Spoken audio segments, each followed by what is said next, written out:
Hi, I'm Greg Acciaioli.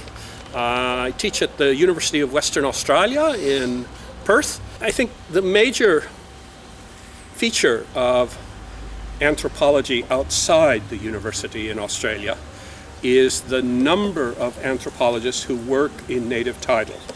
Since the Mabo decision in the 90s in Australia, you've had a lot of claims to get back land from the government, land that made into national parks, pastoralist leases and such. And anthropologists have increasingly worked with Aboriginal corporations, native title tribunals, and for the government in this process. So you do have workshops, some of which are open to the public, and it is mainly focused on the dynamics of native title.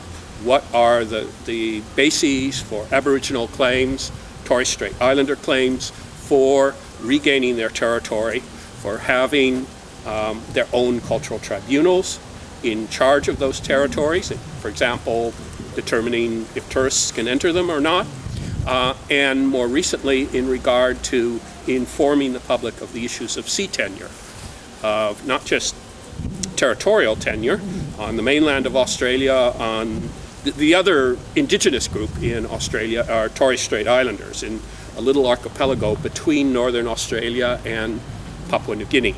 And there have been increasing claims for sea tenure in that area. So allowing Aboriginal people to control access to exclude commercial fishers and such. So you do get workshops in the public that are attempting to communicate to the public what are the bases of these claims, and seeking support for them, of course. In Australia, we ran the pilot survey. We ran a survey for the Australian Anthropological Society. Australia has a very overt, some would say successful, policy of multiculturalism. So all the states have offices of multiculturalism affairs. Sometimes they're linked to immigration, combined in one agency within the state government. Sometimes they're separate. And that's another place in which anthropologists do find employment in terms of advising the government on issues to deal with multiculturalism. I don't think there are enough anthropologists working on refugee issues. We actually have a high percentage intake of refugees compared to other countries, but they got to arrive by plane and have gone through the government certification procedures. And of course, there are biases in those procedures. You will find from certain areas there's a larger number of Christians taken than Muslims, and there are biases in that. You need more anthropologists working on that with the government. But we have an absolutely wretched record with regard to people arriving by boats. There is offshore facilities. They are told they will never be able to set foot on Australia, so they are put into camps, originally in places like Christmas Island, which is an Australian territory, but not part of one of the states, but now moved to places like Nauru and Papua New Guinea, and the conditions there are abysmal. It is a human rights disaster. And we ask people, what are the major challenges for your local region, the nation state, and globally? At the local level, the challenges had to do more with increasing equity in education, how to deal with high levels of addiction to drugs, things like that. Especially the people working in Aboriginal communities alcoholism and such, which were the major threats at the local community level. The nation-state level, Australia's policy toward refugees, boat people, and such was certainly salient across all the other issues of greater equity and multiculturalism and such. And you began to see at the nation-state level one of the challenges emerging having to do with climate change. Anthropologists needed to have more input into this in order to design culturally sensitive policies that would help to face these challenges at those three levels. One of the practical challenges anthropologists are going to face, it really didn't come out in our survey, but it certainly is coming out now, is the native title claim process is probably going to end within the decade. That all the claims will have been resolved, either for the Aboriginal claimants or for the government. And that's going to mean, in terms of work outside the academy, it is going to a lot of opportunities are going to dry up. Now, some people think anthropologists could just get more absorbed into the Aboriginal corporations as advisors and such, but some Aboriginal groups still see anthropologists as agents of neocolonialism, and they don't want anthropologists anymore. Some do. It's highly variable in that regard. So, that major field of work in applied anthropology outside academia, there's going to be major changes within the decade. Anthropology in Australia is fairly inward-looking. We don't send a lot of people out working in, say, international development. Some, but not a lot. I've worked in international development on issues of rice intensification in Indonesia, but it's not common. But there's going to have to be a greater focus on anthropological employment outside and Australia for those trained in Australia. So that's a major challenge coming down the track in the near future. In Australia, particularly Western Australia, where I work, there's a lot of emphasis upon the neoliberal notion of school choice. So there's a huge efflorescence of private schools. And the government supports private schools. In some of the private schools, there's something called the International Baccalaureate, which is recognized globally. And that's the only place where you get anthropology as a specific discipline in secondary schools. You can take an anthropology unit as part of the International Baccalaureate. And I think the textual materials for that are those that are used in other countries as well. The British government funded anthropology for A-level exams in the secondary schools. There was a textbook that was written by Joy Hendry and Simon Underdown called Anthropology: A Beginner's Guide, specifically oriented to secondary schools. And that is used in some of these schools for the International Baccalaureate. Not all. Because they're private, it's not a government-imposed curriculum. In the public schools and most of the private schools, like a lot of the Catholic schools and such, the only place in which you will get the sort of content that is anthropological is in a general social sciences curriculum and sometimes in geography. Now, a lot of the content of that is certainly, if I may be imperialist, anthropological rather than just geographical. And so you do get that. And it is primarily oriented to familiarizing students with Aboriginal heritage. I wouldn't say Australia incorporates Indigenous heritage to the same extent as some other countries. I don't know the situation in Brazil, but in, for example, New Zealand, with the Treaty of Waitangi and such, it really is a firmly multicultural curriculum. With the Maori presence, Maori heritage, very much a part of what children learn. Less so in in terms of Aboriginal and Torres Strait Islander heritage, but it's there. The extent to which it's there varies widely across schools. And even in the public schools, although there's a move to make it a more uniform federally imposed and monitored content, it's still, at this point, a lot of the state content. So what you're going to get in Queensland about Aboriginal heritage is not the same as what you're going to get in Western Australia. So it's in the social sciences. It's not billed or badged as anthropology, but it is anthropological content. And I would say that there's an anthropological component in what they learn about multiculturalism, about patterns of immigration. Unlike America with its four-field component, the heritage of anthropology is British in Australia. The Queen is still the titular head of Australia, the Queen of England, the Queen of the UK, I should say. So it's the tradition of British social anthropology. And that means, going back to Radcliffe Brown, his notion that social anthropology was no different than comparative sociology.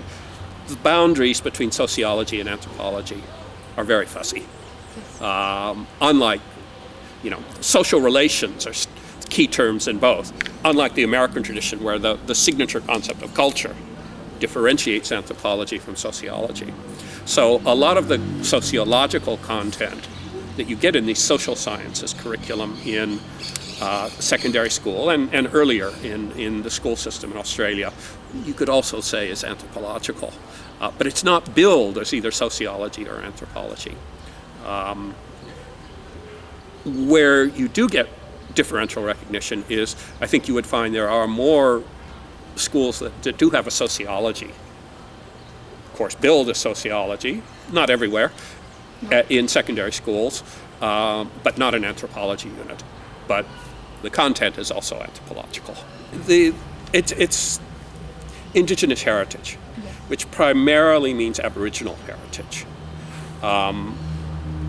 Torres Strait Islanders are the other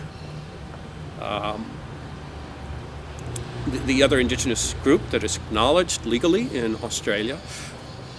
And you would get a lot more in the curriculum, say, in northern Queensland on Torres Strait Islanders, because it's part of Queensland. We get almost nothing on Torres Strait Islanders in Western Australia in the curriculum there. So it's again, there's wide variability among the states, but it's primarily familiarizing students with Aboriginal heritage. Now, how positive a light that is put in depends a lot on the teachers and such. There are certain issues that the government has with that. Well, I must admit, I don't have children, so I haven't actually seen any textbook.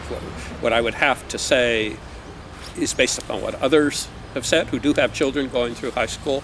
And again, I think it's quite variable because there is such a large private school sector, and they do not have to use mandated federal content. They do in certain regards. There again is great variability. You will find, in some schools they're using text. They're giving students assignments that for research essays that I think expose the students to what I would say are progressive, positive perspectives on issues of race, multiculturalism, climate change. In other schools, you're going to get these things masked. And so the policy of multiculturalism as that developed, I think, has had a profound influence on how things are taught. And then, that's integrating immigrants in a diverse way, and then the recognition of Aboriginal citizenship in '67. So those are the things that would have led to transitions in how social sciences generally are taught leading up to now. Now, I think there have been setbacks. You can tell my political inclinations. I'm not terribly fond of the Liberal Party and right-wing governments, and that does have an effect on how things are taught. But luckily, because it's decentralized and diverse, not too much of an effect. But then again, you can get right-wing governments in the states as opposed to the federal government. In terms of social sciences, multiculturalism, Aboriginal citizenship in the second half of the 20th century would be two historical events that I think changes the way people view what it is to be an Australian, and hence the way social sciences are taught. Look, at the university level, it's different. Institutionally, you have what is effectively anthropology, and sometimes called it being taught in the 19th century within biology, essentially. People like Baldwin Spencer, professor of, I don't know if it was biology or anatomy at the University of Melbourne, first kind of branches out into anthropology. And it really is social anthropology. It's not physical anthropology in the way it was taught in the US. You did get some of that in expeditions and such. The first department of anthropology is formed in Australia in 1922 with funding from the Rockefeller Foundation in the US, Australian government funding as well. It's very clear the timing of that is World War I, Australia takes over New Guinea from Germany. And by the peace terms, it becomes a territory of Australia. All of a sudden, this external territory needs to be administered. And that's why anthropology gets funded and established as an institutional discipline. So if you look at, for example, publications in the first journal of anthropology, Oceania, that came out of the department that was first founded in the University of Sydney, it's almost like 8/10 of the over 3/4 as many articles on Papua New Guinea and the surrounding islands in Melanesia as on Aboriginal Australia. So for institutional anthropology at the university level, big emphasis on Melanesia, almost as big, not quite, as Aboriginal Australia.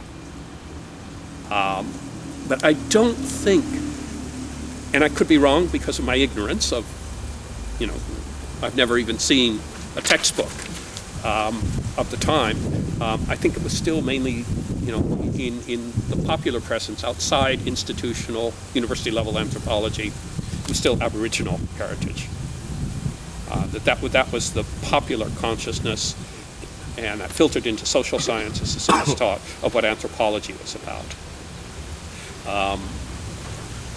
But at the university level, it was wider. Now, if you wanted to cast it in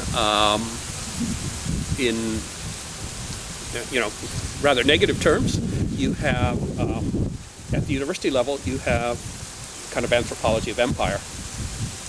The emphasis upon, and not a big empire, it's not like the British Empire, but Australia's empire in the Pacific, in Melanesia.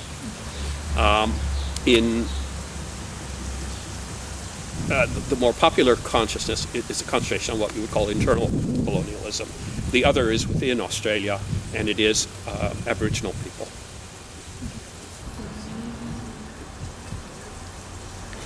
I certainly anthropologists working in native title and such definitely have reacted negatively to Liberal government proclamations that, abandon the black armband theory of history. The anthropologists are overwhelmingly, not unanimously, but overwhelmingly more on the left side, that we have to acknowledge that this has been a colonial regime. Aboriginal people have been treated as an other in a process of internal colonialism.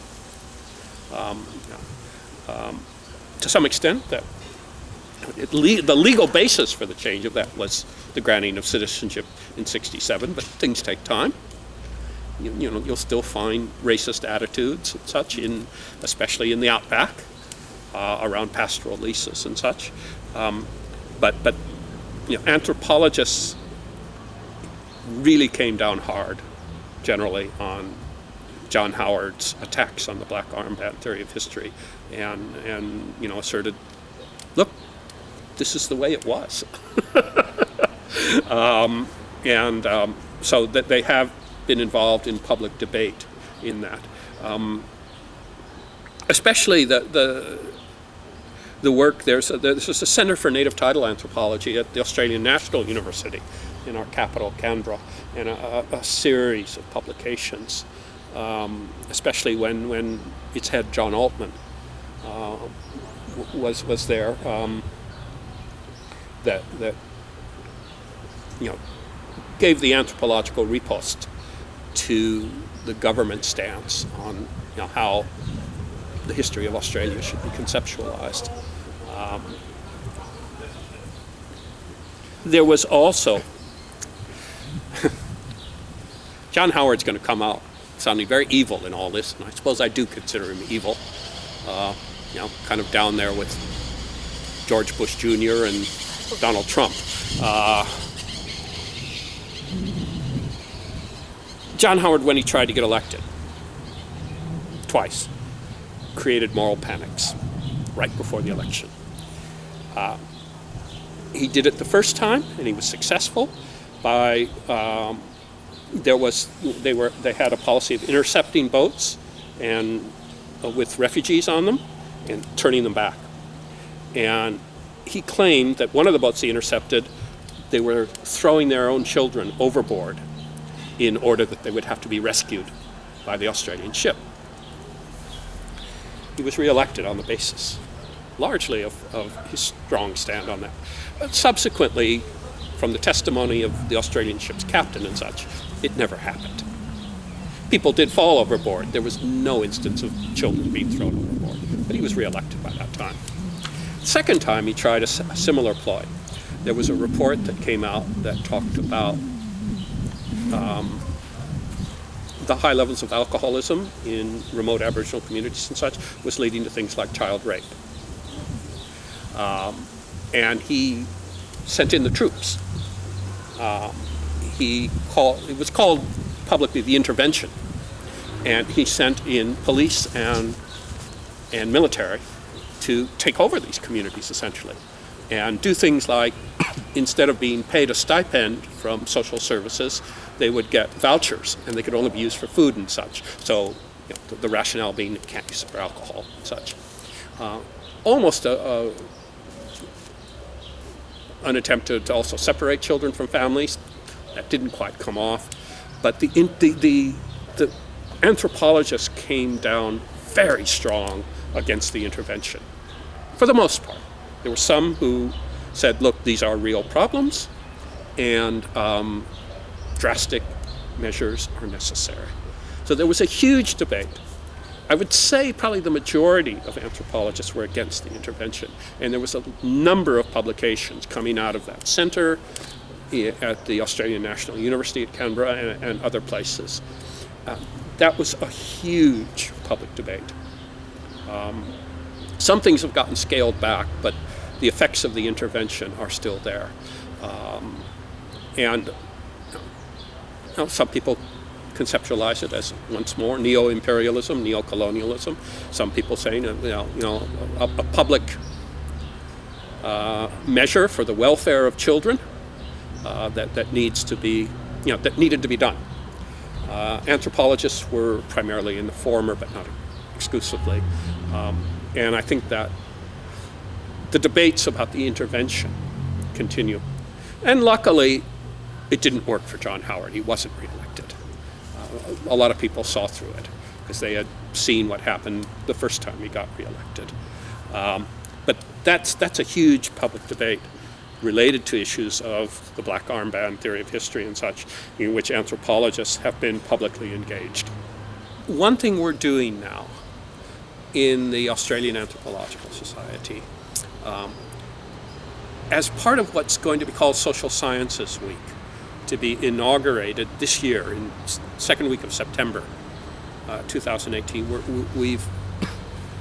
I think it's Thursday, September 14th, we've declared as Anthropology Day, and we're going to be holding various public forums in Sydney, Melbourne, Perth, possibly in Brisbane. That one's a little behind.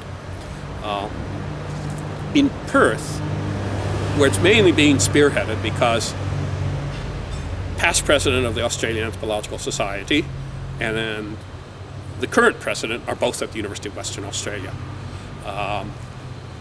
And we got a small grant, and as part of Anthropology Day, we are designing, with the help of a recent graduate in anthropology, some secondary school materials, which we will be distributing to the secondary schools in the Perth catchment area, metropolitan Perth, and we'll have available also on Anthropology Day. We've sent letters of invitation to all the schools. We are hoping this will catalyze a greater